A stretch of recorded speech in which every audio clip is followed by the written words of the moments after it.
Habakkuk. Chapter 1. The oracle which Habakkuk the prophet received in vision. How long, O Lord? I cry for help, but you do not listen. I cry out to you, violence, but you do not intervene. Why do you let me see ruin? Why must I look at misery? Destruction and violence are before me. There is strife and clamorous discord. This is why the law is benumbed and judgment is never rendered, because the wicked circumvent the just. This is why judgment comes forth perverted. Look over the nations and see and be utterly amazed, for work is being done in your days that you would not have believed were it told. For see, I am raising up Chaldea, that bitter and unruly people that marches the breadth of the land to take dwellings not his own. Terrible and dreadful is he. From himself derive his law and his majesty. Swifter than leopards are his horses, and keener than wolves at evening. His horses prance, his horsemen come from afar. They fly like the eagle hastening to devour. Each comes for the rapine. Their combined onset is that of a storm wind that heaps up captives like sand. He scoffs at kings, and princes are his laughingstock. He laughs at any fortress, heaps up a ramp, and conquers it. Then he veers like the wind and is gone. This culprit who makes his own strength, is God. Are you not from eternity, O Lord, my holy God, immortal? O Lord, you have marked him for judgment, O rock. You have readied him for punishment. Too pure are your eyes to look upon evil, and the sight of misery you cannot endure. Why then do you gaze on the faithless in silence, while the wicked man devours one more just than himself?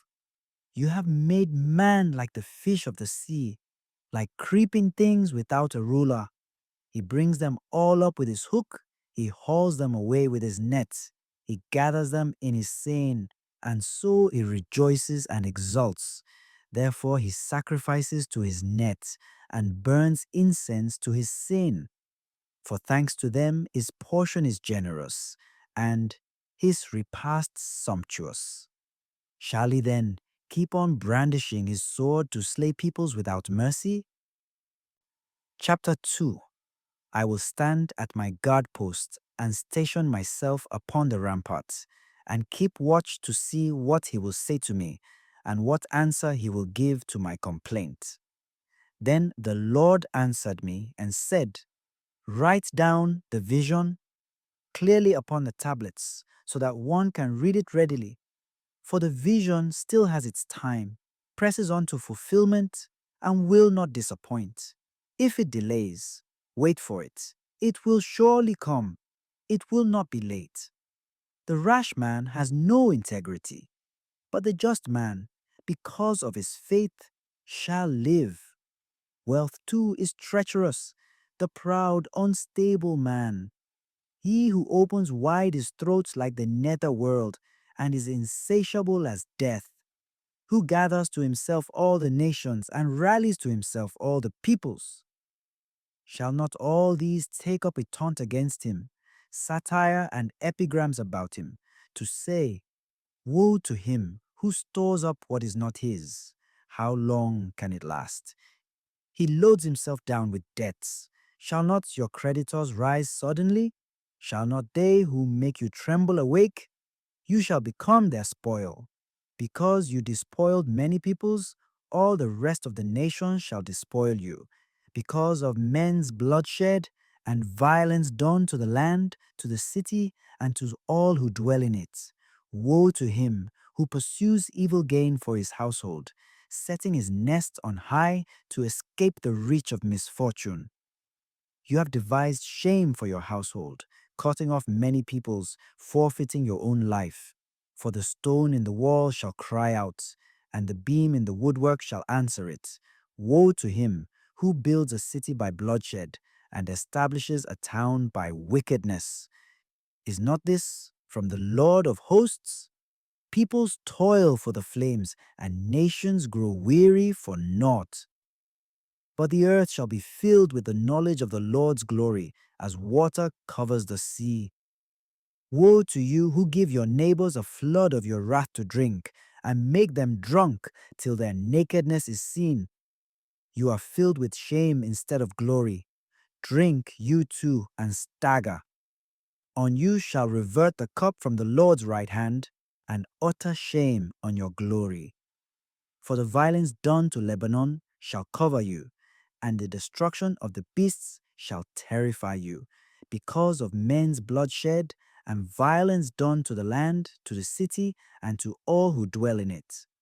Woe to him who says to wood, awake, to dumb stone, arise.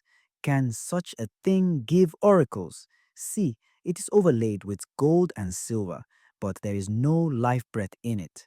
Of what avail is the carved image that its maker should carve it, or the molten image and lying oracle that its very maker should trust in it, and make dumb idols? But the Lord is in his holy temple. Silence before him, all the earth. Chapter 3. Prayer of Habakkuk the prophet. To a plaintive tune. O Lord, I have heard your renown and feared, O Lord, your work. In the course of the years revive it. In the course of the years make it known.